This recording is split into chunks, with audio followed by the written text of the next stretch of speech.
Welcome to another episode of China Update, where I provide you guys with the most up-to-date political, economic and geostrategic analysis on the world's number 2 economy. My name is Tony.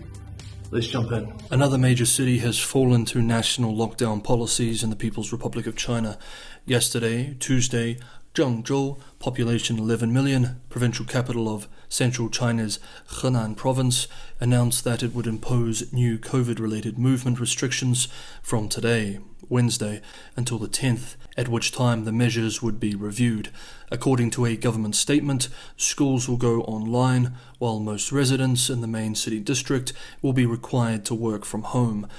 Meanwhile, Beijing continues with mass testing and tightening restrictions, while so far refusing to escalate to lockdowns in the capital, though the situation remains on a knife's edge.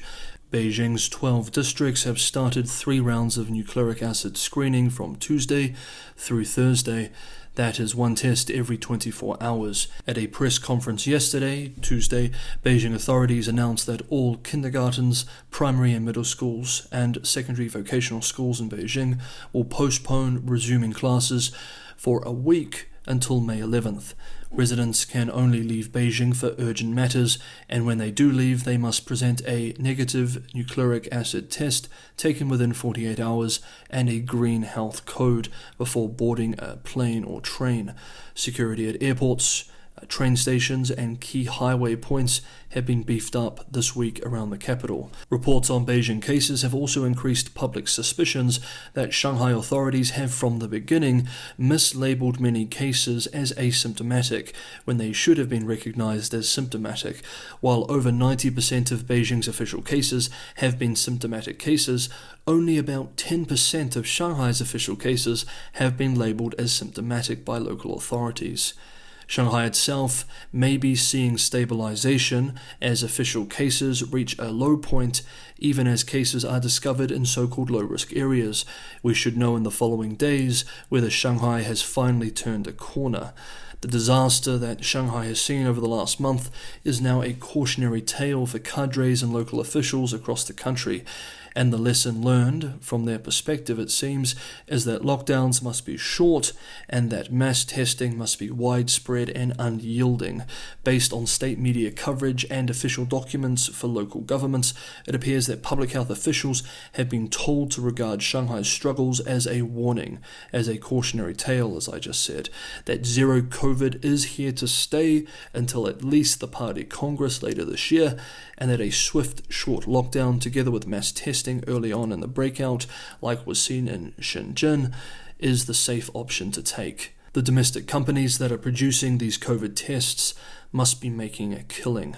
Public anger can be seen everywhere, but it is hard to measure due to the nature of China's restricted information environment. But even domestic Chinese media is publishing highly critical articles of local government actions, though the writers, of course, are careful not to attack the central government or the party.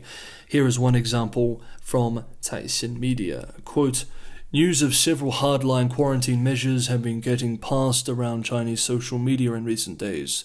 In Qian'an, North China's Hebei province, residents have been told to hand in their house keys to authorities to ensure they don't leave their homes. Faced with overwhelming online criticism, Qian'an authorities released a statement that blamed a lone residential community for its simplistic and radical means.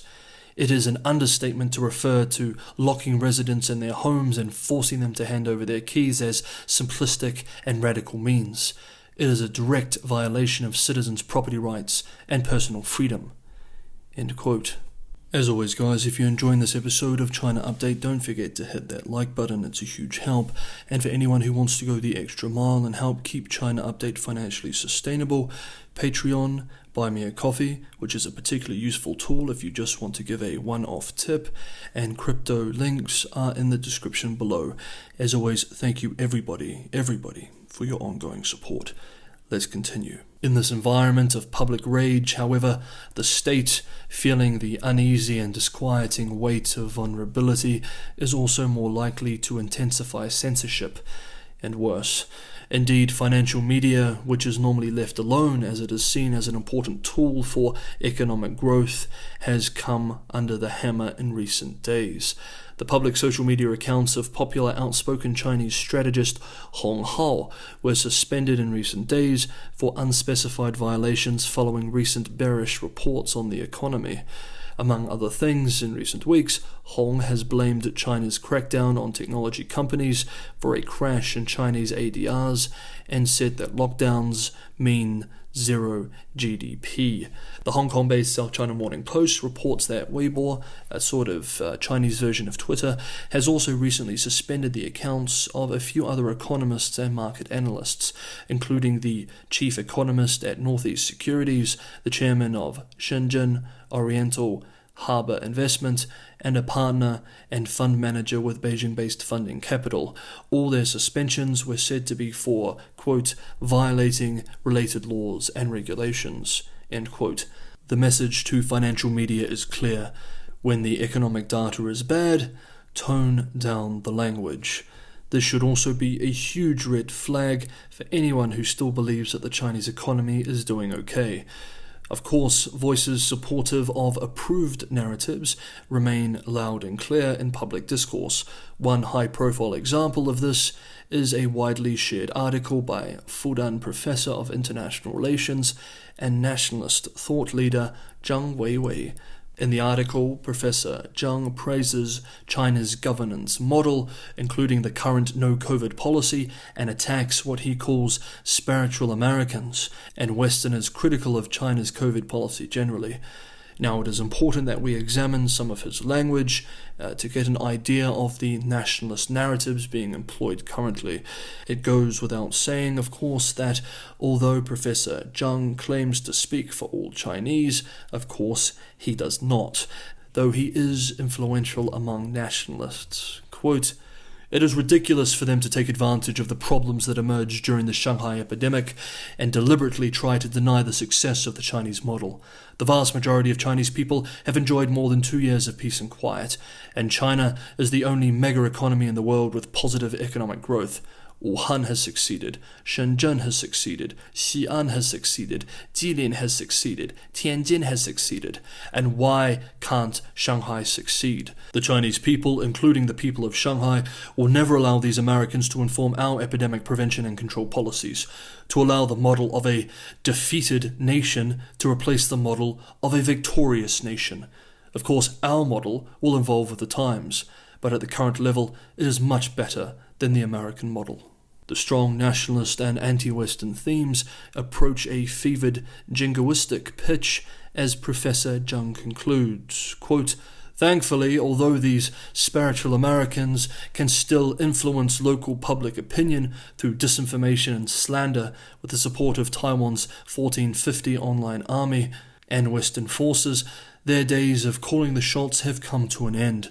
The American model behind which they have long kneeled before has fallen from grace in China, and the American myth has been shattered among the majority of Chinese people, especially among young Chinese."